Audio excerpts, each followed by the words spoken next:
నమస్కారం. One TV ముఖాముఖి కార్యక్రమానికి స్వాగతం. ఈరోజు మన అతిథిగా ప్రముఖ యూరాలజీ వైద్యులు డాక్టర్ ఆండ్రూస్ జేసుదాస్ గారు ఉన్నారు. అసలు యూరాలజీ విభాగంలో ఎలాంటి సమస్యలు వస్తాయి అన్న విషయాలను డాక్టర్ గారిని అడిగి తెలుసుకుందాం. సార్ నమస్కారం. సార్ నమస్కారం. సార్, ముఖ్యంగా యూరాలజీ, నెఫ్రాలజీ అంటే వీటి మధ్య వేరియేషన్ ఏంటి సార్? తేడా ఏంటి? అవునండి, చాలామంది అంటే ఈ డిఫరెన్స్ చాలామందికి తెలియదు.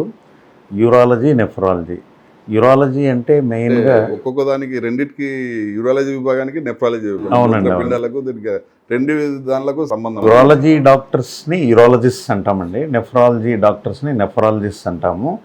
అయితే ఇద్దరు కూడా కిడ్నీకి సంబంధించిన వ్యాధులకు చికిత్స చేసినప్పటికీ మెయిన్ డిఫరెన్స్ ఏంటంటే యూరాలజీ సంబంధించిన డాక్టర్స్ ఆపరేషన్స్ ద్వారా కిడ్నీ సమస్యలను బాగు చేస్తారు. నెఫ్రాలజీ డాక్టర్స్ ట్రీట్మెంట్ ద్వారాను, డయాలిసిస్ అటువంటివన్నీ వాళ్ళు టేక్ కేర్ చేస్తారు. సార్, ఇంకోటి యూరాలజీ విభాగంలో ఏ ఏ విభాగాలు ఉంటాయి, వాటికి ఎలాంటి చికిత్సలు అందిస్తారు సార్? యూరాలజీలో ఉండి ప్రాముఖ్యంగా మేము ప్రధానంగా అంటే మేజర్గా చూసే సమస్యలు కిడ్నీలో రాళ్ళు, బ్లాడర్, యూరినరీ బ్లాడర్లో రాళ్ళు ఉంటాయి. సో రాళ్ళు అనేది దానికి కిడ్నీ స్టోన్స్కి అనేది మేజర్ ట్రీట్మెంట్గా ఉంటుంది.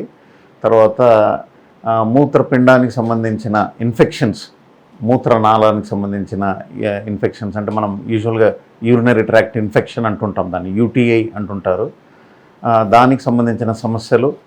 తర్వాత ఈ కిడ్నీ క్యాన్సర్స్ అంటే కిడ్నీలో క్యాన్సర్ కావచ్చు, యూరినరీ బ్లాడర్లో క్యాన్సర్ కావచ్చు, ప్రాస్టేట్లో క్యాన్సర్స్, ఇవన్నీ కూడా మేము ట్రీట్మెంట్ చేస్తాము. ఇంకా అదే కాకుండా వయసు పైబడిన మగవాళ్ళకు అంటే 60 సంవత్సరాలు పైబడిన వాళ్ళకందరూ కూడా ప్రాస్టేట్ గ్రంథి అనేది అది పెరుగుతుందన్నమాట. వయసు పెరిగే కొద్దీ అది పెరుగుతుంది. దానివల్ల కొన్ని యూరినరీ సమస్యలు వస్తాయి, వాటికి కూడా మేము ట్రీట్మెంట్ చేస్తుంటామండి.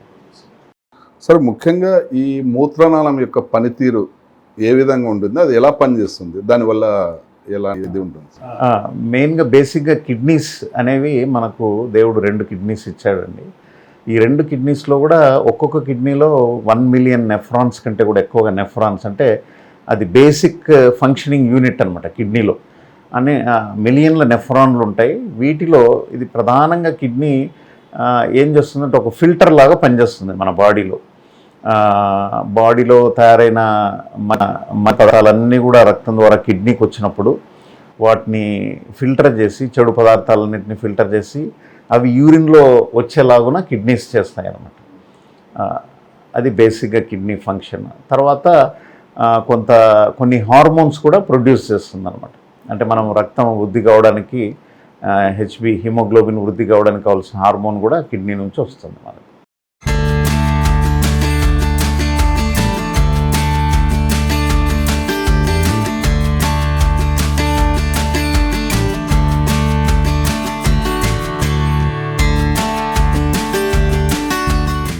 అంటే ఈ మూత్రాశయం పనితీరు ఎలా ఉంటుంది సార్? మూత్రాశయం కానీ ఇప్పుడు మూత్రనాళం కిడ్నీ గురించి చెప్పారు, మూత్రపిండం గురించి చెప్పారు, మూత్రనాళం అంటే మెయిన్గా మనకు ఈ కిడ్నీ నుంచి 2 పైపులు వస్తాయండి మనకు కిందికి, యూరిటర్స్ అంటారు. అంటే కిడ్నీలో తయారైన యూరిన్ 2 సన్నని పైపుల ద్వారా మూత్రాశయంలోకి వస్తుంది, అంటే యూరినరీ బ్లాడర్ అంటాం మనం. సో అక్కడ యూరిన్ మనం స్టోర్ చేసుకుంటాం. ఒకసారి కొంతమంది 3 అవర్స్ కావచ్చు, 2 అవర్స్కి అట్లా యూరిన్ స్టోర్ అయిన యూరిన్ అక్కడ నుంచి కిందికి మనం ఎప్పుడైతే ఆ మూత్రాశయం కంట్రాక్ట్ అవుతుందో ఇట్లా అది సంకోచించినప్పుడు మనకు యూరిన్ అనేది బయటకు వస్తుంది. ఓసారి ఆ బ్లాడర్లో ఏదైనా సమస్యలు ఉన్నప్పుడు కూడా యూరిన్ సరిగా రాకపోవడం అటువంటి సమస్యలు ఉంటాయి. మగవాళ్ళకు ఆ బ్లాడర్ కింద ప్రాస్టేట్ గ్రంథి అని ఇంతకుముందే నేను చెప్పాను, ఆ గ్రంథి ఉంటుంది. దాని ద్వారా ఈ మూత్రం వస్తుంది అన్నమాట మనకు బయటికి, యూరిత్రా ద్వారా బయటకు వస్తుంది యూరిన్. ఈ మూత్రాశయం పనితీరు సార్? మూత్రాశయం అంటే యూరినరీ బ్లాడర్, అది మెయిన్గా మనకు యూరిన్ని స్టోర్ చేస్తుందండి, నిల్వ ఉంచినట్టుగా ఉంటుంది. అంటే మనము అందుకనే అది ఆ బ్లాడర్ ఆ విధంగా యూరిన్ని స్టోర్ చేయగలుగుతుంది కనుకనే మనం 2 అవర్స్ 3 అవర్స్ అట్లా మనం యూరిన్ పోయకుండా మనం ఆపుకోగలుగుతాం. కొన్ని పరిస్థితుల్లో యూరిన్ పాస్ చేసే పరిస్థితి ఉండదు సార్. ఒక వ్యక్తి ఎంతసేపు అని యూరిన్ ఆపుకునే వీలుంటుంది మంచిది అంటారు. అది అంటే డిపెండ్స్ అండి. ఇప్పుడు కొంతమంది మనం చూసినట్లయితే లేడీస్ ఎస్పెషలీ టీచర్స్ కావచ్చు, ఎస్పెషల్లీ వాళ్ళలో చూసిన స్టూడెంట్స్, ఫీమేల్స్ వాష్రూమ్స్ జనరల్గా సరిగ్గా ఉండవని వాళ్ళు అవర్స్ టుగెదర్ 4 అవర్స్ 5 అవర్స్ అట్లా యూరిన్ పోయకుండా ఉంటారు. కానీ అది మంచిది కాదు, ఎందుకంటే ఆ విధంగా అట్లా ఉండడం వల్ల దాన్ని ఇంగ్లీష్లో లేజీ బ్లాడర్ సిండ్రోమ్ అంటాం. దానివల్ల కొంత యూరినరీ ట్రాక్ట్ ఇన్ఫెక్షన్ రావడానికి అవకాశం ఉంటుంది. యూజువల్గా ఒక 3 అవర్స్కి ఒకసారి మనం యూరిన్, లేదంటే 2.5 అవర్స్కి ఒకసారి వెళ్ళి యూరిన్ ఎంప్టీ చేయడం అనేది మంచిదండి. అంటే ఒక వ్యక్తి, ఒక ఆరోగ్యకరమైన వ్యక్తి ఎంత వాటర్ సేవించాలి? ఇప్పుడు వాటర్ ఎక్కువ తీసుకోవాలంటారు, కొంతమంది 3 లీటర్లు తీసుకోవాలంటారు, 4 లీటర్లు తీసుకోవాలంటారు. ఎంత వాటర్ సేవించాలి అనేది మీ యూరాలజిస్ట్ గారు. కొంతమంది వాటర్ ఎక్కువ తాగాలని మరి 6 లీటర్స్ 7 లీటర్స్ తాగే వాళ్ళు ఉన్నారు. ఆ విధంగా తాగడం కూడా మంచిది కాదు. ఒక ఆరోగ్యకరమైన వ్యక్తి తనకేం సమస్యలు, అంటే కిడ్నీ సంబంధమైన సమస్యలు లేనప్పుడు ఆయన ఒక 3 లీటర్స్ వరకు యూరిన్ వాటర్ తాగితే సరిపోతుందండి రోజంతా కలిపి 24 అవర్స్. అదే వ్యక్తికి స్టోన్స్ ఉన్నప్పుడు కొంచెం ఎక్కువగా వాటర్ తాగమని మేము చెప్తాం. కాబట్టి బహుశా ఒక 4 లీటర్స్ సరిపోతుంది ఆయన కిడ్నీలో స్టోన్స్ ఉన్నప్పుడు. ఓకే, ఆరోగ్యకరమైన ఎలాంటి సమస్యలు లేకపోతే ఒక 3 లీటర్స్ సరిపోతుందండి, రోజుకు ఒక 3 లీటర్స్ తాగితే సరిపోతుంది. అంటే కొంతమంది లేబర్ ఉంటారు, ఎండలో పని చేసే వ్యక్తులు ఉంటారు, కొంతమంది నీడ పట్టున ఏసీ పట్టున సాఫ్ట్వేర్స్ జాబ్స్ వాళ్ళు చేస్తున్నారు, వాళ్ళల్లో కూడా కంపల్సరీ 3 లీటర్స్ తాగితే మంచిదండి. అంటే ఈ ఎండ పట్టున పనిచేసే వాళ్ళు ఇంకొద్ది ఎక్కువ తాగితే మంచిది, ఎందుకంటే వాళ్ళు డిహైడ్రేషన్ గురి అవుతుంటారు. బాడీ నుంచి స్వెట్ రూపంలో చాలా అన్నీ పోతాయి కనుక వాళ్ళు కొద్దిగా ఎక్కువ వాటర్ తాగితే మంచిది. ఒక వ్యక్తి మామూలుగా జనరల్గా ఎంత మోతాదులో యూరిన్ పాస్ చేయాలంటారు సార్ డైలీ? అది అంటే రఫ్గా మనం కరెక్ట్గా చెప్పలేం, కానీ ఒక 2 లీటర్స్ వరకు యూరిన్ పాస్ చేయాల్సి ఉంటుందండి.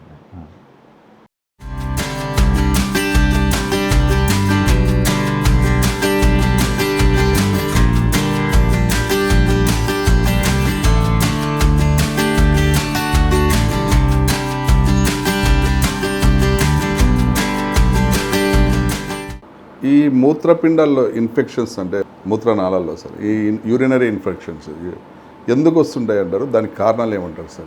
యూరినరీ ట్రాక్ట్ ఇన్ఫెక్షన్ అనేది ప్రధానమైన సమస్య అండి. ఇది ఎందుకు వస్తుందంటే మనకు న్యాచురల్గానే యూరినరీ బ్లాడర్లో కావచ్చు, యూరినరీ ట్రాక్ట్లో యూరిన్లో బ్యాక్టీరియా అనేది ఉంటుంది. ఎప్పుడైతే మన ఇమ్యూన్ సిస్టమ్, అంటే మన బాడీలో వ్యాధి నిరోధక శక్తి అనేది తగ్గుతుందో అప్పుడు ఈ బ్యాక్టీరియా అనేది మనిషి మీద, పేషెంట్ మీద అటాక్ చేసినట్టుగా అది దాని అప్పర్ హ్యాండ్ తీసుకొని యూరిన్ ఇన్ఫెక్షన్ రావడానికి అవకాశం ఉంటుంది. అంతేకాకుండా ఇందాక మనం మాట్లాడుకున్నట్టుగా ఎక్కువసేపు యూరిన్ పోయకుండా స్టోర్ చేసుకోవడము, తర్వాత యూరినరీ ప్యాసేజ్లో ఏమైనా యూరిత్రాలో ఏదైనా సమస్యలు ఉంటే, అంటే కొంతమందికి మగవాళ్ళకి స్ట్రిక్చర్ అనేది ఉంటుంది, అంటే యూరిన్ వచ్చే దారి మూసుకుపోయినట్టుగా ఉంటుంది అన్నమాట. అప్పుడు కూడా యూరిన్ సరిగా పోయలేరు కాబట్టి ఆగిపోతుంది, యూరిన్ ఎక్కువ మిగులుతుంది, పోసిన తర్వాత కూడా కొంత ఉన్నట్టుగా ఉంటుంది, వాళ్ళకు కూడా ఇన్ఫెక్షన్స్ రావడానికి అవకాశం ఉంటుంది. ఇది జనరల్గా యూరిన్ ఇన్ఫెక్షన్స్ మగవాళ్ళ కంటే ఆడవాళ్ళలో ఎక్కువ రావడం గమనించాం సార్. అదొకటి, ప్లస్ గర్భిణీ స్త్రీలలో కూడా వస్తుందంటారా? ఆడవాళ్ళలో జనరల్గా యూటీఐ, యూరినరీ ట్రాక్ట్ ఇన్ఫెక్షన్స్ అనేది ఎక్కువ వస్తాయంటే, ఎందుకంటే వాళ్ళకు మనము యురిత్ర, అంటే యూరిన్ మనం పోసుకునే ఆ మొత్తం కెనాల్ మగవాళ్ళలో లెంగ్త్ ఎక్కువగా ఉంటుంది, ఫీమేల్స్లో వెరీ షార్ట్ యురిత్ర, అది 4 సెంటీమీటర్సే ఉంటుంది. తర్వాత వెజైనాకు యురిత్రకు 2 దగ్గరగా ఉంటాయి కాబట్టి దానివల్ల కూడా జనరల్గా లేడీస్లో యూరినరీ ట్రాక్ట్ ఇన్ఫెక్షన్ రావడానికి అవకాశాలు ఎక్కువ ఉంటాయండి. యాక్చువల్గా ఈ యూరిన్ ఇన్ఫెక్షన్స్ వచ్చినట్లు ఎలా గుర్తించాలంటారు సార్? యూరినరీ ట్రాక్ట్ ఇన్ఫెక్షన్ వచ్చినప్పుడు ప్రధానంగా పేషెంట్స్కి ఉండే లక్షణాలు ఎలా ఉంటాయంటే, వాళ్ళు మనకు ఎలా వస్తారంటే ప్రజెంట్ కావడము, యూరిన్ పోస్తే మంట అని అంటారు, వాళ్ళు మంటగా వస్తుంది. తర్వాత యూరిన్ ఎక్కువసార్లు పదే కొంతమందికి అయితే 10 మినిట్స్కి ఒకసారి యూరిన్ పోవాల్సిన అవసరం ఉంటుంది. తర్వాత చాలా నొప్పి ఉంది అంటారు, కింద అంటే పొత్తి కడుపు దగ్గర భాగంలో నొప్పి ఉంటుంది. ఇంకా ఈ ఇన్ఫెక్షన్ మరీ సివియర్గా వచ్చినప్పుడు ఏమవుతుందంటే ఫీవర్ రావడం, ఆ ఫీవర్ కూడా చలి వణుకుడుతో ఫీవర్ వస్తే కూడా అది యూటీఐకి సంబంధించినదని మనం గుర్తించాలి. ఈ ముఖ్యంగా ఈ షుగర్ పేషెంట్స్లో యూరిన్ ఇన్ఫెక్షన్స్ ఎక్కువ రావడానికి అవకాశం ఉందంటారా? అవునండి. ఈ డయాబెటిక్ పేషెంట్స్లో యూరినరీ ట్రాక్ట్ ఇన్ఫెక్షన్స్ ఎక్కువ రావడానికి అవకాశం ఉంది. ఎందుకంటే వాళ్ళు షుగర్స్ గాన కంట్రోల్గా ఉంటే ప్రాబ్లం లేదు, కానీ అన్కంట్రోల్డ్ షుగర్స్ ఉన్నప్పుడు తప్పకుండా వాళ్ళకు యూరినరీ ట్రాక్ట్ ఇన్ఫెక్షన్స్ ఎక్కువ రావడానికి అవకాశం ఉంటుందండి. అంటే దాని నివారణ చర్యలు ఏమంటారు? దాని కొరకే వాళ్ళు ఏం చేయాలంటే రిపీటెడ్గా యూరిన్ షుగర్, తర్వాత బ్లడ్ షుగర్ చెక్ చేసుకుంటూ ఉండాలి. తర్వాత కిడ్నీ ఫంక్షన్ టెస్ట్స్ అని కొన్ని ఉంటాయి. ప్రధానంగా ఈ డయాబెటిక్ పేషెంట్స్కు కిడ్నీ ఫంక్షన్ మీద కూడా ప్రభావం, అంటే లాంగ్ టర్మ్లో, అంటే దీర్ఘకాలం షుగర్ ఉన్న పేషెంట్స్కు కిడ్నీ మీద ప్రభావం పడేదిగా ఉంటుంది. కాబట్టి కిడ్నీ ఫంక్షన్ టెస్ట్ అని బ్లడ్లో మనం చేసినప్పుడు serum creatinine, urea, blood urea, ఈ టెస్ట్ చేసుకుంటే కిడ్నీ పనితనం అనేది మనకు తెలుస్తుంది. అవి కూడా వాళ్ళు చెక్ చేసుకుంటూ ఉండాలి. బ్లడ్ యూరియా, సీరం క్రియాటినిన్, అవి రెండు మెయిన్గా చేసుకుంటున్నారు. అంటే ఈ కంట్రోల్ కాకపోతే అంటే లాంగ్ పీరియడ్ యూరినరీ ఇన్ఫెక్షన్స్ ఉండడం వల్ల ఎలాంటి ప్రభావం ఉంటుంది? అంటే సివియర్ అయ్యే అవకాశాలు ఉన్నాయండి. ఈ రిపీటెడ్ ఇన్ఫెక్షన్స్ వస్తున్నాయి అనుకోండి, అవి సరిగ్గా మనం కంట్రోల్ చేయకపోవడం వల్ల, అంటే చిన్నపిల్లల్లో ప్రాముఖ్యంగా ఏమవుతుందంటే ఈ ఇన్ఫెక్షన్ వచ్చిన ప్రతిసారి అది బ్లాడర్లో ఉన్న ఇన్ఫెక్షన్ కిడ్నీకి వచ్చిందనుకోండి, కిడ్నీకి పాకితే కిడ్నీ మీద ప్రభావం పడుతుంది. దాన్ని పైలోనెఫ్రైటిస్ అంటాం మనం. దాన్ని అది క్రానిక్ పైలోనెఫ్రైటిస్గా అది మారినప్పుడు, రిపీటెడ్ ఇన్ఫెక్షన్స్ క్రానిక్ అట్లా జరుగుతున్నప్పుడు కిడ్నీ మీద స్కార్స్ అనేవి ఏర్పడతాయి అన్నమాట. బెందులు పడినట్టుగా పడి కిడ్నీ ఫంక్షన్ లాంగ్ రన్లో తగ్గడానికి అవకాశం ఉంటుంది.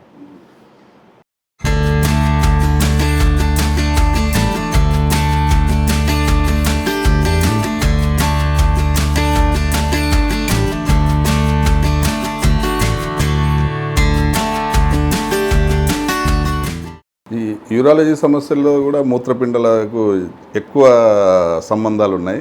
యాక్చువల్గా క్రియాటిన్ అంటే ఒక మనిషికి ఆరోగ్యకరమైన వ్యక్తికి క్రియాటిన్ అనేది ఎంత ఉండాలి, ఎంత నుంచి ఎంతవరకు ఉండొచ్చు సార్?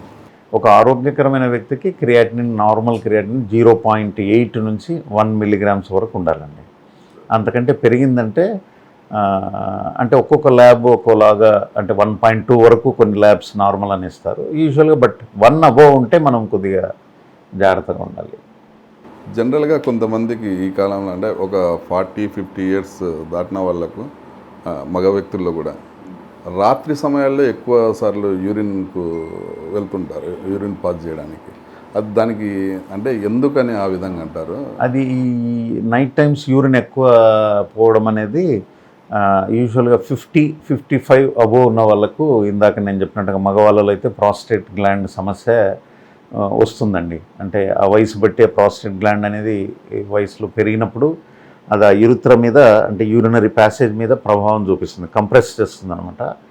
అందుకని వాళ్ళకు యూరిన్ ఎక్కువ సార్లు వస్తుంటుంది. అంటే ప్రోస్టేట్ గ్రంథి కాకుండా కూడా ఎఫెక్ట్ ఉంటుందంటారా? జనరల్గా ప్రాస్టేట్ వల్లనే అండి నైట్ టైమ్స్ యూరిన్ ఎక్కువ సార్లు రావడం అనేది. కొంతమందికి ఇరిటబుల్ బ్లాడర్ అని అంటాం మనం, ఒక కండిషన్ ఉంది. లేదంటే ఓవర్ యాక్టివ్ బ్లాడర్, అంటే ఈ బ్లాడర్ అనేది మూత్రం సంచి, ఇందాక కూడా నేను మొదట్లో చెప్తూ వచ్చినాను, అది సంకోచించినప్పుడు, అంటే బ్లాడర్ కంట్రాక్ట్ అయినప్పుడు మనకు యూరిన్ వస్తుంటుంది. ఇది వేరే అన్నోన్ రీజన్స్కు కొంచెం ఎక్కువగా యూరినరీ బ్లాడర్ కంట్రాక్ట్ అయినప్పుడు మనకు ఓవర్ యాక్టివ్ బ్లాడర్, అంటే యూరిన్ ఎక్కువసార్లు రావడానికి అవకాశం ఉంటుంది. చిన్న వయసులో కూడా అది జరగవచ్చు. అంటే దానివల్ల ఏమన్నా నష్టాలు? దానికి మనం కొంచెం, అంటే అది ఇన్కన్వీనియన్స్ కదా, నష్టాలంటూ పెద్దగా ఉండవు. కానీ ఇప్పుడు నిద్ర డిస్టర్బ్ అవుతుంది, యూరిన్ ఎక్కువ సార్లు పోవాలంటే ప్రాబ్లం అవుతుంది. కాబట్టి దానికి మనం కొన్ని ట్యాబ్లెట్స్ వాడితే దాన్ని రెక్టిఫై చేయొచ్చు. ఇంకోటి సార్, జనరల్గా కొంతమందికి కంట్రోల్ చేసుకునే కెపాసిటీ ఉండదు, వెంటనే పడిపోవడం, అది యూరిన్కి వెళ్ళే లోపే. అది కూడా ఒక ప్రధాన సమస్య, ఎస్పెషల్లీ లేడీస్లో ఉంటుంది. దీంట్లో 2 రకాలండి. ఒకటేమో స్ట్రెస్ ఇన్కాంటినెన్స్ అంటాం. స్ట్రెస్ ఇన్కాంటినెన్స్ అంటే ఎస్పెషల్లీ లేడీస్లో ఎక్కువసార్లు ప్రెగ్నెన్సీ వచ్చిన తర్వాత గర్భసంచికి సంబంధించిన ఆపరేషన్స్ అవన్నీ అయిన తర్వాత ఏమవుతుందంటే ఆ పెల్విక్ లిగమెంట్స్ అనేవి ఉంటాయి, అవి లూజ్ కావడం వల్ల దగ్గిన, తుమ్మిన, లేదంటే చైర్లో నుంచి సడన్గా లేచి నిలబడినా కూడా యూరిన్ అనేది లీక్ అవుతుంటుంది అన్నమాట. దాన్ని స్ట్రెస్ ఇన్కాంటినెన్స్ అంటాం. మొదటగా దీన్ని మనము మందులతోనే మనం బాగు చేయొచ్చు. మందులతోనే బాగు చేయొచ్చు. లేనట్లయితే దీనికి కొన్ని ఆపరేషన్స్ ఉన్నాయి. స్లింగ్ ఆపరేషన్స్ అని మనము ఆ యురుత్రాన్ని పైకి లేపి లిఫ్ట్ చేస్తే ఈ ఇన్కాంటినెన్స్ తగ్గుతుంది. అదొక టైప్ ఇన్కాంటినెన్స్ అండి. ఇంకా రెండోది ఇన్కాంటినెన్స్ అంటాం. అర్జెన్సీ ఇన్కాంటినెన్స్ అంటే కొంతమందికి బాత్రూమ్ లోపల యూరిన్ పడిపోతుంటుంది. దానికి కూడా ఇప్పుడు మంచి మందులు వచ్చినాయి. ఈ సమస్య ప్రాస్టేట్ ఉన్న వాళ్ళకి ఎక్కువగా వస్తుంటుంది ఇన్కాంటినెన్స్ అనేది. మిగతా ఆ ప్రాస్టేట్ ఏజ్ గ్రూప్ కాకుండా మిగతా పేషెంట్స్ కూడా రావచ్చు. వచ్చినప్పుడు దానికి మనకు మంచి మందులు వచ్చాయి. ఇప్పుడు ఆ ట్యాబ్లెట్స్ వేసుకుంటే కంట్రోల్ అవుతుందండి. అంటే మగవాళ్ళలో కూడా ఈ లక్షణాలు ఉంటాయి కదా సార్? చాలామందికి మగవాళ్ళలో కూడా కొంత ఉంటుందండి. అర్జెంటుగా రావడం అనేది, ఎస్పెషల్లీ యూరినరీ ట్రాక్ట్ ఇన్ఫెక్షన్ ఉన్నప్పుడు అర్జెన్సీ అనేది ఉంటుంది.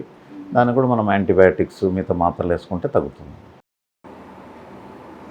ఈ అంటే మధుమేహ వ్యాధిగ్రస్తులకు యూరిన్ ఎక్కువ వస్తుందంటారు, ఎందుకని ఆ విధంగా ఏదైతుంది సార్?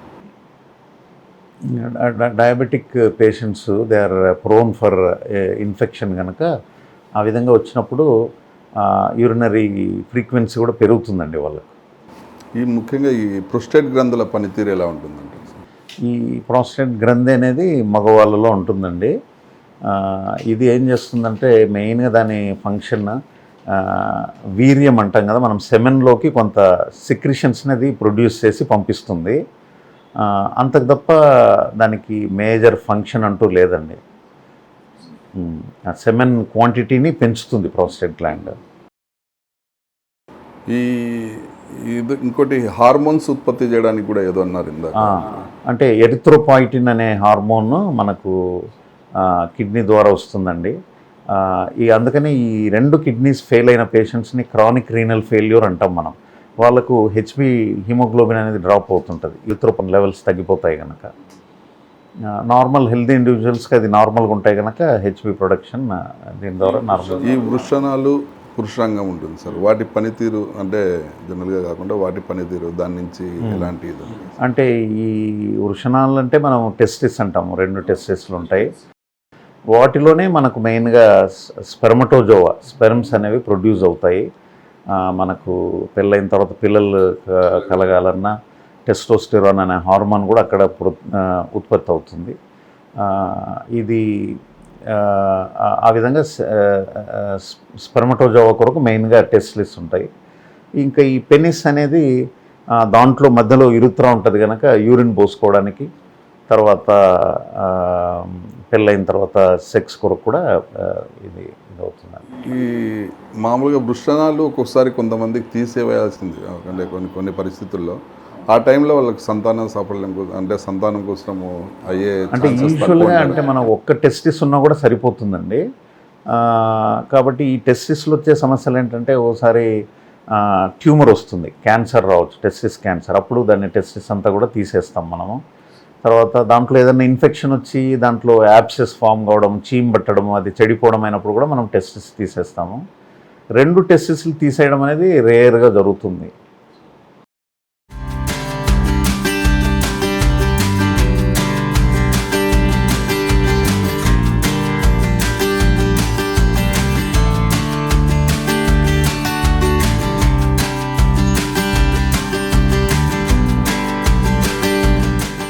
ఈ పురుషుల్లో కానీ చిన్నపిల్లల్లో కానీ యూరిన్ ఇన్ఫెక్షన్స్ అనేవి ఎలా గుర్తించాలంటారు, వాటిని నివారించాలి? ఈ యూరిన్ ఇన్ఫెక్షన్ మనం గుర్తుపెట్టాలంటే ముందుగా మనం యూరిన్ టెస్ట్ చేయాలండి.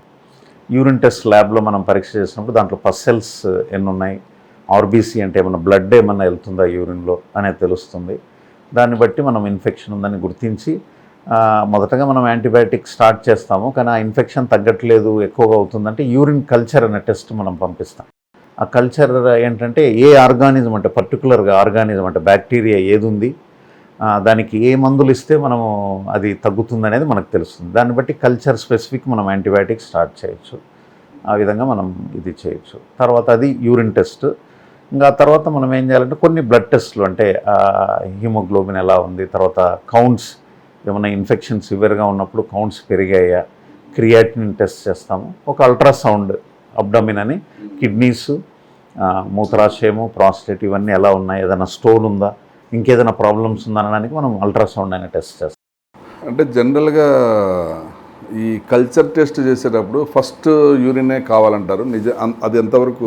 అవునండి, యూరిన్ కల్చర్కు మనం అంటే ఫస్ట్ శాంపుల్ అంటే ఎర్లీ మార్నింగ్ శాంపుల్ అనేది అంటే యూరిన్ ఫస్ట్ టైం మనం లేచిన వెంటనే ఇవ్వాలనేది టీబీ సస్పెక్ట్ చేస్తే మనము యూరిన్లో కానీ అంటే బ్లాడర్లో కానీ కిడ్నీస్లో కానీ ట్యూబర్క్లోసిస్ అనేది రావచ్చు. అప్పుడు దేనిలో కూడా టీబీ వస్తుంది, కిడ్నీస్లో వస్తుంది, బ్లాడర్లో వస్తుంది. ఆ విధంగా టీబీ వచ్చినప్పుడు మాత్రమే ఎర్లీ మార్నింగ్ అంటే లేచిన వెంటనే యూరిన్ పట్టిస్తే దాంట్లో టీబీ బ్యాక్టీరియా ఉన్నాయేమని మనం టెస్ట్ చేయొచ్చు. కల్చర్కి అయితే మనము ఫ్రెష్లీ వాయిడెడ్ శాంపుల్ అంటే అప్పటికప్పుడు మనం యూరిన్ పోసి దాన్ని ల్యాబ్లో పట్టి ఇవ్వడం అనేది మోస్ట్ ఇంపార్టెంట్. అంటే ఎప్పుడో మనం ఇంట్లో 2 hours బ్యాక్ మనం యూరిన్ పోసి దాన్ని ఒక కంటైనర్లో పట్టాము, దాని తర్వాత ల్యాబ్కి తీసుకెళ్ళిస్తే రిజల్ట్స్ అంత కరెక్ట్గా రావు. ఇంకా ఫ్రెష్లీ వాయిడెడ్ అంటే ఫ్రెష్గా అప్పుడు యూరిన్ పోసి ఉండాలి.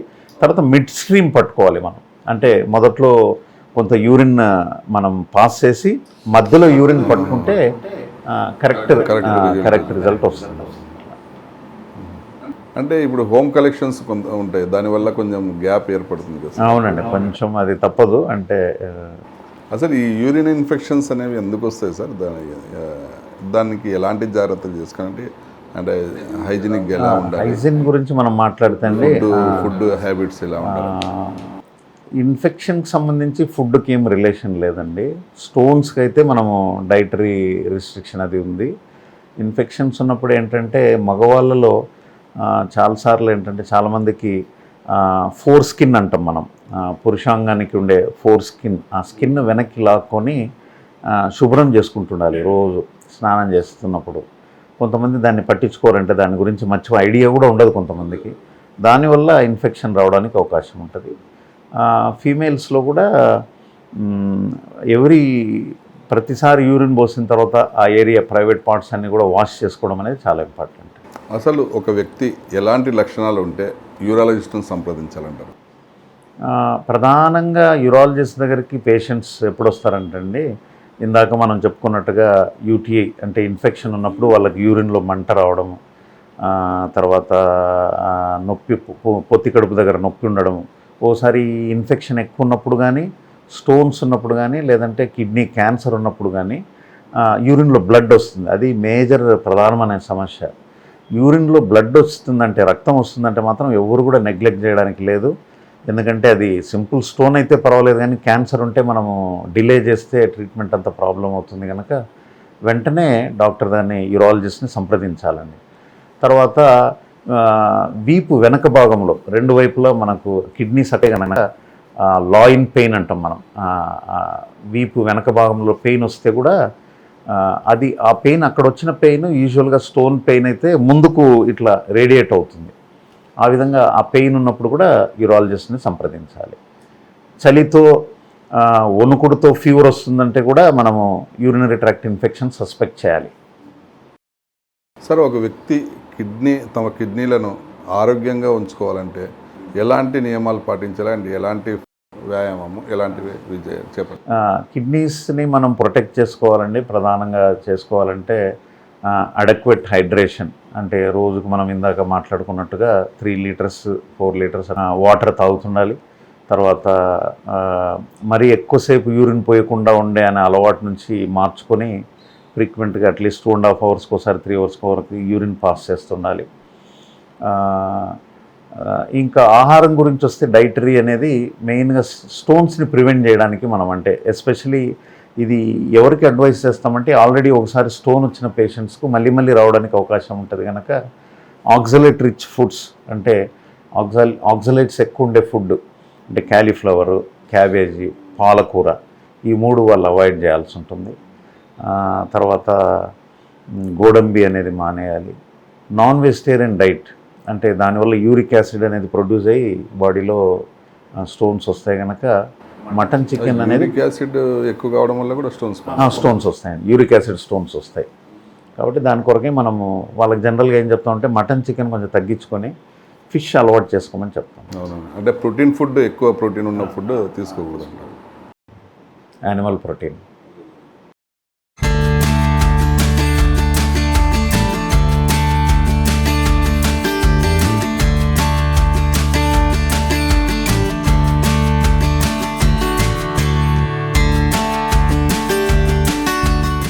అంటే ఈ టమాటా పాలకు కలిపి తింటే కూడా స్టోన్స్ ఫామ్ అవుతాయి అంటారు. అవునండి, టొమాటోస్ కూడా కొంతవరకు మనం వాడితే పర్వాలేదు, కానీ మరి ఎక్సెసివ్ టొమాటోస్ అనేది కూడా ఎస్పెషల్లీ స్టోన్స్ ఫామ్ అవుతున్నప్పుడు మనం అవాయిడ్ చేయాలి. ఈ బేకరీ ఐటమ్స్ కానీ దానివల్ల ఈ సాల్టెడ్ అంటే kidneys junk food sir. Junk food అంటామండి. జంక్ ఫుడ్ అనేది యూజువల్గా కిడ్నీస్ కావచ్చు, స్టమక్ కావచ్చు, ఓవరాల్గా మన హెల్త్కి అనేది మంచిది కాదు కాబట్టి వాళ్ళు వాడే ఆయిల్స్ కానీ రిపీటెడ్ బాయిల్ చేసిన ఆయిల్ వాడుతుంటారు కనుక అవన్నీ అవాయిడ్ చేయడం మంచిది. అంటే ప్రొస్టేట్ గ్రంథి అంటే ఒక ఏజ్ వచ్చిన తర్వాతనే ఎన్లార్జ్ అవుతుందా, లేకపోతే అది ఎన్లార్జ్ కావడానికి కారణం ఏమంటారు సార్? అది ఒక ఏజ్ వచ్చిన తర్వాతనే అండి, 55 years అబోవ్ వచ్చిన తర్వాతనే ప్రాస్టేట్ గ్లాండ్ అనేది పెరుగుతుంది. దీనికి జనరల్గా మేమేం చెప్తామంటే వయసు పెరిగే కొద్దీ జుట్టు ఎట్లా తెల్లబడుతుందో అట్లా ప్రాస్టేట్ గ్లాండ్ అనేది కూడా పెరుగుతుంది. అది దానికంటే దాని పెరుగుదలకు మనం ఏం చేయలేము, అది న్యాచురల్గానే పెరుగుతుంది అది. అంటే ప్రొస్టేట్ గ్రంథిలో క్యాన్సర్స్ రావడానికి కారణం ఏమంటారు? అవునండి, అంటే ఈ ప్రాస్టేట్లో మెయిన్గా 2 రకాల సమస్యలు, అంటే 3 అని చెప్పొచ్చండి మనం. ఒకటేమో ప్రాస్టేట్లో ఇన్ఫెక్షన్స్ వస్తాయి, అది కూడా 30 ఏళ్ళ నుంచి 40 ఏళ్ళు 50 ఏళ్ళ వాళ్ళ వయసు వాళ్ళ మధ్యలో ప్రాస్టటైటిస్ అంటాం మనం. దానికి కూడా యాంటీబయాటిక్స్ అవి కొంత ట్రీట్మెంట్ అది ఉంది. తర్వాత 55 అబోవ్ ఉన్న వాళ్ళకి ఏమవుతుందంటే ఈ ప్రాస్టేట్ గ్లాండ్ పెరగడం వల్ల యూరిన్ ఫ్లో సమస్యలు వస్తాయి. యూరిన్ సరిగా రాకపోవడం, యూరిన్ పోయడానికి వాళ్ళు స్ట్రెయిన్ చేయాల్సి వస్తుంది, ముక్కాల్సి వస్తుంది అనమాట. తర్వాత ఎక్కువసార్లు యూరిన్ పోవడం, తర్వాత రేర్గా యూరిన్లో బ్లడ్ రావడం అట్లా జరుగుతుంది. కాబట్టి దానికి మందులు ఉన్నాయి, మంచి మందులు ఉన్నాయి, అవన్నీ వాడుకోవచ్చు. అయితే మందులు ఎప్పుడైతే పనిచేయడం లేదో, లేదా కొంతమందికి ఈ ప్రాస్టేట్ గ్లాండ్ ఎన్లార్జ్మెంట్ మరీ ఎక్కువైనప్పుడు ఏమవుతుందంటే యూరిన్ బంద్ అయిపోతుంది సార్, యూరినరీ రిటెన్షన్ అంటాం. అప్పుడు వెంటనే క్యాథెటర్ అని మనం పెట్టి ఆ యూరిన్ ఎంటీ చేయాల్సి ఉంటుంది. అటువంటి వాళ్ళకి మేము ఆపరేషన్ చేస్తాం, TURP అనే ఆపరేషన్. అది ఇప్పుడు ఒకప్పుడు కోతతో చేసేవాళ్ళు, ఇప్పుడు కోత ఏం లేకుండానే యురిత్రా నుంచే, యూరినరీ ప్యాసేజ్ నుంచే మనం వెళ్ళి ఆ ప్రాస్టేట్ గ్లాండ్ అంతా రిమూవ్ చేయొచ్చు. కరెక్ట్గా నాకైతే ఐడియా లేదు, అంటే దాని నేమ్ గేమ్. కొంతమందికి యూరిన్ అంటే ఉత్పత్తి అవుతుంది కానీ మొత్తము పాస్ చేయలేరు సార్, కొంత ఉండిపోతుంది. మళ్ళీ దాన్ని కొంతసేపు తర్వాత అది దేనివల్ల ప్రాబ్లమ్స్ వస్తాయంట? ప్రాస్టేట్ వల్ల జరుగుతుందండి. ఇన్కంప్లీట్ ఎంటీయింగ్ అంటాం, అంటే కొంత యూరిన్ పోసుకుంటారు కానీ పూర్తిగా ఎంటీ చేయలేరు, కొంత మిగిలిపోతుంది. దాని కొరకై కూడా మనం స్కాన్, అల్ట్రాసౌండ్ అబ్డమిన్ చేసినప్పుడు ఎంత మిగులుతుంది అనేది మనం చెక్ చేయాలి. పోస్ట్ వైడ్ రెసిడ్యూ అని, బహుశా అది 50 ml కంటే ఎక్కువ మిగులుతుంది అనుకోండి, అది కొంచెం ప్రాబ్లం ఎక్కువ ఉన్నట్టుగా మనం గుర్తించాలన్నమాట. దానివల్ల ఇన్ఫెక్షన్స్ వస్తాయి. యూరిన్ ఎక్కువ మిగిలిపోతుంది అనుకోండి, మనకు బ్యాక్టీరియా ఫామ్ అయ్యి బ్యాక్టీరియా ఇది ఇన్ఫెక్షన్స్ వస్తాయండి. అంటే కిడ్నీలో రాళ్ళను తొలగించడానికి ఒక సర్జరీ తప్ప వేరే మార్గం లేదంటారా? లేదండి, అంటే ఈ కిడ్నీలో స్టోన్స్ అనేవి సైజ్ బట్టి ఉంటుంది. అంటే ఎంత సైజ్ వరకు మనము యూజువల్గా ఏంటంటే 6 mm స్టోన్ వరకు మనము మెడిసిన్స్తోనే దాన్ని పోగొట్టడానికి ప్రయత్నం చేయొచ్చు. వాటర్ ఎక్కువ తీసుకోవడం, తర్వాత కొన్ని ట్యాబ్లెట్స్ వేసుకోవడం, కొన్ని సిరప్స్ ఉన్నాయి దానికి సంబంధించి, అవి తాగడం వల్ల యూజువల్గా 6 mm బిలో స్టోన్స్ పడిపోతాయండి. 6 mm కంటే ఎక్కువ ఉన్నాయి, ఒక్కోసారి కొంతమందికి రావచ్చు అవి కూడా యూరిన్లో. అది ఇంకా ఆ సైజ్ పెరిగి పెయిన్ ఎక్కువగా వస్తుంది, తర్వాత ఇన్ఫెక్షన్స్ ఉన్నాయి, సివియర్ పెయిన్, వామిటింగ్స్ అవుతున్నాయంటే అప్పుడు మనం ఆపరేషన్ చేయాల్సి ఉంటుంది. జనరల్గా గతంలో ఏదన్నా కిడ్నీ స్టోన్స్ కానీ అవి చేసేటప్పుడు కోత కోసి చేసేవారు, తర్వాత కొన్ని రోజుల తర్వాత ల్యాప్రోస్కోపిక్ సర్జరీ. ఇప్పుడు ప్రజెంట్ రాను సిచ్యువేషన్లో, రాను పరిస్థితుల్లో అధునాతన చికిత్సలు ఎలా ఉన్నాయి? కొంతమంది చాలామంది భయపడి అటు ఆయుర్వేదిక్ మెడిసిన్ సైడ్ అంట, హోమియోపతి అంట, వాటి వైపు వెళ్తుంటారు. కాబట్టి మీరు వాళ్ళకి ఇచ్చే సజెషన్ ఏమి? చక్కటి ప్రశ్న అడిగారు, ఎందుకంటే నేను చాలామందిని నా ఎక్స్పీరియన్స్లో చూసింది ఏంటంటే కిడ్నీ స్టోన్స్, పెద్ద స్టోన్స్ ఉన్నప్పుడు, ఎస్పెషలీ 2 వైపులా స్టోన్స్ ఉన్నప్పుడు వాళ్ళు అంటే ఆపరేషన్ అంటే భయపడి, మీరు చెప్పినట్టుగా హోమియో అని, తర్వాత ఇంకా వేరే ఆల్టర్నేటివ్ థెరపీస్కి కొంతమంది ఏంటంటే మోసం చేసే వాళ్ళు కూడా ఉన్నారు. చాలామంది నేను చూసిన పేషెంట్స్ ఏంటంటే ఏదో వెన్నబూసి కిడ్నీ ఏరియాలో రాళ్ళు ఇట్లా తీస్తున్నారు అని చెప్తుంటారు. అవన్నీ కూడా నమ్మకూడదు. ఇప్పుడు మీరు చెప్పినట్టుగా ఒకప్పుడు కిడ్నీలో స్టోన్ అంటే కోత ఆపరేషన్, పెద్దగా కోసి దానికన్నీ మనం సూచర్స్ చేసి చాలా రోజులు పేషెంట్ మళ్ళీ తిరిగి తన పనికి వెళ్ళడానికి చాలా రోజులు పట్టేది. అది అవసరం లేదండి. ఇప్పుడు అధునాతనమైన చికిత్స మెథడ్స్ ఉన్నాయి. బ్లాడర్లో స్టోన్ ఉన్న యూరిటర్ అంటే ఆ కిడ్నీకి బ్లాడర్కు కనెక్షన్లో ఉన్న యూరిటర్లో ఉన్నా కూడా మనం యూరినరీ ప్యాసేజ్ నుంచే యూరిత్రా నుంచే పరికరాలు పంపించి ఆ స్టోన్స్ని బ్రేక్ చేసి తీసేయచ్చు. ఇప్పుడు లేటెస్ట్ అడ్వాన్స్మెంట్ ఏంటంటే ఈ కిడ్నీ రాళ్ళకు ఈ మనము యూరినరీ ప్యాసేజ్ నుంచే యూరిత్రా నుంచి అంటే కింద నుంచి కిడ్నీ లోపలికి వెళ్ళి ఫ్లెక్సిబుల్ స్కోపీ లేజర్ ద్వారా ఆ స్టోన్స్ని మనం బ్రేక్ చేయొచ్చు. అంత పౌడర్ చేసేసి అవన్నీ యూరిన్లో వచ్చేలాగా చేయొచ్చు. ఇంకా కిడ్నీలో ఒకసారి ఏమవుతుందంటే ఈ లేజర్ చికిత్స మరీ పెద్దగా స్టోన్ ఉన్నప్పుడు అంటే 3 సెంటీమీటర్స్ స్టోన్ వరకు మనం చేయొచ్చు. అంటే హై ఎనర్జీ లేజర్ ఉంటే దాంతో చేయొచ్చు. కానీ బియాండ్ అది అంటే స్టాగాన్ స్టోన్ అని కిడ్నీ అంతా కూడా స్టోన్ ఆక్యుపై చేస్తుంది ఒకసారి. అటువంటి వాటికి మాత్రము కోత లేకుండా మనం వెనక నుంచి వీపు వెనక నుంచి వెళ్తాము. ఒక్క కుట్టు పడేటట్టుగా చేసి ల్యాప్రోస్కోపీలో ఆ స్టోన్స్ తీసేయచ్చు.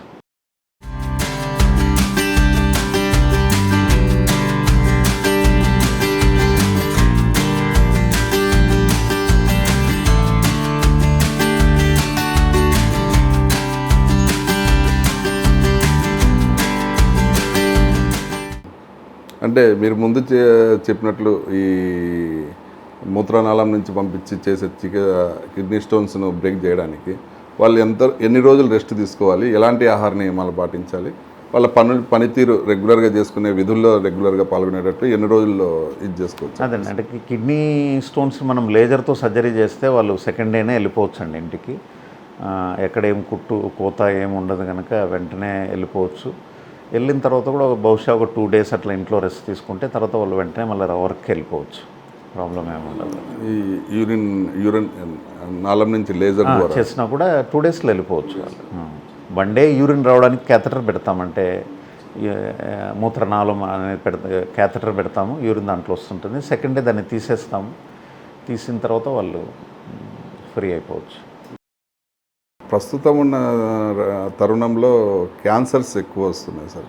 ఈ యూరాలజీ విభాగంలో ఏ దానిలోకి వస్తే దాన్ని ఎలా గుర్తించి వెంటనే ఏ టైంలో మనం ఒక యూరాలజిస్ట్ని సంప్రదించాలి? యూరాలజీ విభాగంలో క్యాన్సర్స్ అండి, మెయిన్గా కిడ్నీ క్యాన్సర్స్, తర్వాత మరి మూత్రాశయం యూరినరీ బ్లాడర్ క్యాన్సర్స్, తర్వాత కిడ్నీకి బ్లాడర్ మధ్యలో ఉన్న పైప్ యూరిటర్ అని మనం ఇందాక మాట్లాడినాం, అక్కడ దాంట్లో కూడా క్యాన్సర్ రావచ్చు. తర్వాత ప్రాస్టేట్ గ్లాండ్లో కూడా క్యాన్సర్స్ వస్తే కూడా మేమే ట్రీట్ చేస్తాము. ఈ సమస్యలు వచ్చినప్పుడు మెయిన్గా అలార్మింగ్ సిమ్టమ్ అంటే మనం వెంటనే భయపడి డాక్టర్ దగ్గరికి వెళ్ళాల్సింది యూరిన్లో రక్తం రావడం. ఎప్పుడైతే రక్తం వస్తుందంటే వెంటనే మనం పరుగుతుకొని వెళ్ళాలి. అంటే భయపడాల్సిన పని లేదు. ఇన్ఫెక్షన్ వల్ల స్టోన్ వల్ల కూడా బ్లడ్ రావచ్చు. కానీ వెళ్ళి మనం టెస్టులన్నీ చేయించుకుంటే క్యాన్సర్ ఉంటే బయటపడుతుందండి. సింపుల్ అల్ట్రాసౌండ్ చేస్తే మనకు తెలుస్తుంది. దాన్ని ఇంకా క్లియర్గా మనం ఆపరేషన్ ఎట్లా చేయాలి ఏంటి ఆ ప్లానింగ్ అంతటి కొరకు సిటీ స్కాన్ చేయాలి, పెట్ సిటీ స్కాన్ అని. ఈ టెస్టులు చేసిన తర్వాత మనం ప్లాన్ చేయొచ్చు ఆపరేషన్స్. యూరాలజీ విభాగంలో ఎలాంటి అంటే సమస్యలు ఉత్పన్నం కాకుండా ఎలాంటి జాగ్రత్తలు తీసుకోవాలంటారు మీరు ఇచ్చే సలహా ప్రజలకు? అదండి, మెయిన్గా మనము ఈ కిడ్నీ సంబంధమైన ఇన్ఫెక్షన్స్ కానీ స్టోన్స్ కానీ రాకుండా ఉండడానికి, క్యాన్సర్స్ రాకుండా ఉండడానికి మనం ఏమి చేసేదేం లేదు. అది జన్యుపరమైన కారణాల వల్ల వస్తుంది కనుక మెయిన్గా మనం ఇన్ఫెక్షన్స్ స్టోన్స్ అనేది కొంతవరకు మన చేతిలో ఉందండి. అడెక్వేట్ హైడ్రేషన్, వాటర్ బాగా తాగుతూ ఉండడం, తర్వాత ఎస్పెషలీ ఆల్రెడీ స్టోన్స్ వచ్చి వెళ్ళాయి అన్న పేషెంట్స్ నేను ఇందాక చెప్పినట్టుగా ఆక్సిలేట్ రిచ్ ఫుడ్స్ కానీ యానిమల్ ప్రోటీన్, ఈ మటన్ చికెన్ అనేది తగ్గించుకోవాలి. క్యాలీఫ్లవర్, క్యాబేజీ, పాలకూర అటువంటి ఆక్సిలేట్ రిచ్ ఫుడ్స్ అవాయిడ్ చేస్తే మంచిది. ఓకే సార్, మా ప్రేక్షకుల కోసం యూరాలజీ విభాగం నుంచి ఎలాంటి సమస్యలు ఉత్పన్నమవుతాయి, వాటికి ఎలాంటి నివారణోపాయ చర్యలు ఉంటాయి అన్న విషయాలపై బాగా చక్కగా చెప్పారు. నమస్కారం. నమస్కారం.